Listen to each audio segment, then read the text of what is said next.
Splish, Splash, Splat by Rob Scotton. Splat purred happily in his sleep as candyfish of all shapes and sizes swam through his dreams. He reached out to catch one.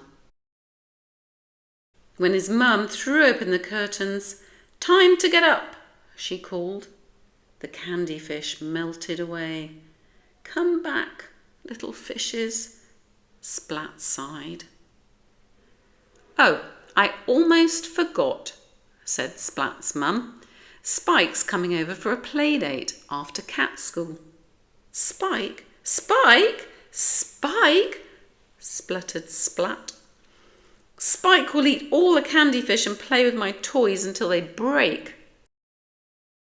"There will be plenty of candyfish and we'll put away your favourite toys," said his mum. "Although, wouldn't it be nice if you shared?" "Sure, with anyone but Spike," said Splat. "He's a show-off, he calls me names, and he doesn't like me."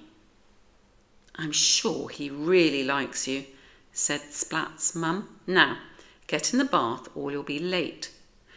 "But water is horrible," said Splat. "It's scary and wet and makes me soggy." "And don't forget to wash behind your ears," said his mum. A few seconds later, "Finished," cried Splat. "I think you missed a bit," said his mum. Said Splat, and with a splish, he lowered himself into the water. "Water is horrible, it's scary and wet and makes me soggy. Oh, I almost forgot. You begin swimming lessons at school today," said his mum. Gulp. "This is not going to be a good day," Splat said at breakfast. Seymour shook his head.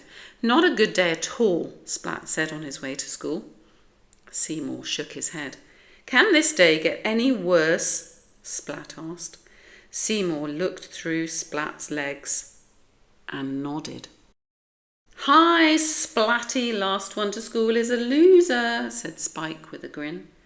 Spike sped through a puddle with a splash and was gone. "What a show-off," said Splat. "This is definitely going to be the worst day ever."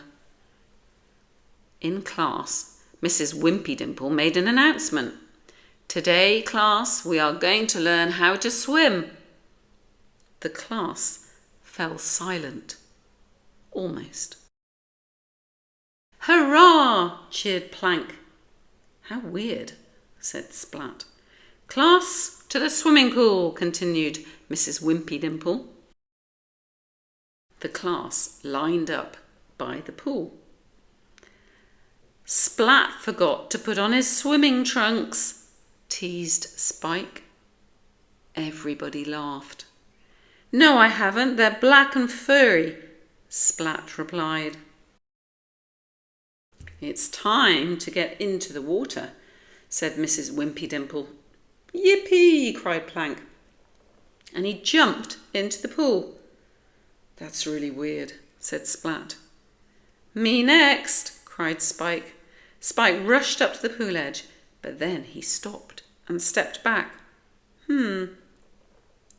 "I forgot something," he said.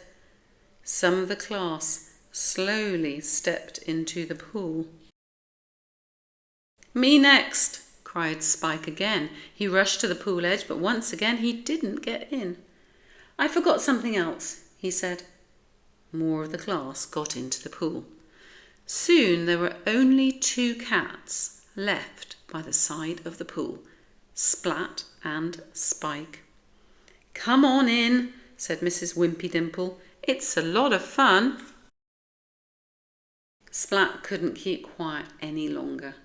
"Water's horrible," he blurted, hiding behind Spike. Yes, it's horrible," said Spike, hiding behind Splat. "Water is scary and wet," they cried together, "and it makes us soggy." Splat was confused. He thought that Spike wasn't afraid of anything, but Spike was just as scared as he was. Splat felt sorry for him. Splat looked at Seymour. Aha, he thought. Then Spike saw the strangest thing. A candy fish floated in front of his face. Spike tried to catch it. He missed. He tried again and again, but still couldn't catch it. Then he made one last effort and finally, yum! Then Spike realised that he was standing in the swimming pool.